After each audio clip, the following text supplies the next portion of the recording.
Hello，大家好，我係阿鐘，嚟到最後一集講關於點樣可以一覺好眠到天光，講瞓覺嘅。屋企如果有呢一條嘅 formula，係啦，最好係平滑嘅。如果你話凹凸嘅狼牙棒咧都 OK，不過就住用，因為都幾刺激。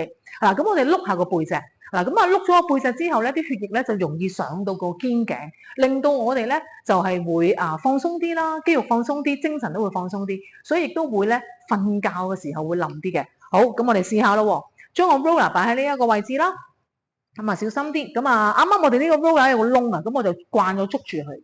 好啦，咁喺我哋嘅大概中背左右，跟住十指緊扣，放喺個後腦。好啦，如果你覺得安全嘅話咧，就慢慢瞓低少少。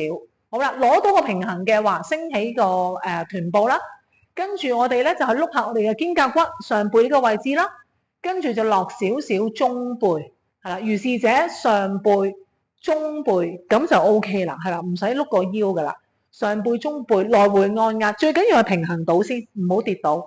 好啦，到你按咗大概2至3分鐘，你覺得安全啦，亦都係放鬆得到嘅話咧，你可以嘗試個 pat pat 落翻嚟先。好，跟住吸啖氣啦，係啦，好，呼氣慢慢落，係啦，雙手手踭打開，頭放鬆，跟住吸氣上，呼氣落，如是者上落就為之一下，可以試下做10下。做完10下之後，係啦，跟住拎起個 roller 啦，就慢慢咧可以瞓翻低。咁你就會咧容易瞓覺好多，因為肩頸膊放鬆咗好多啦。OK，咁一連3集嘅點樣可以改善我哋嘅睡眠質素咧，到此為止。咁我哋有機會下次再見，拜拜。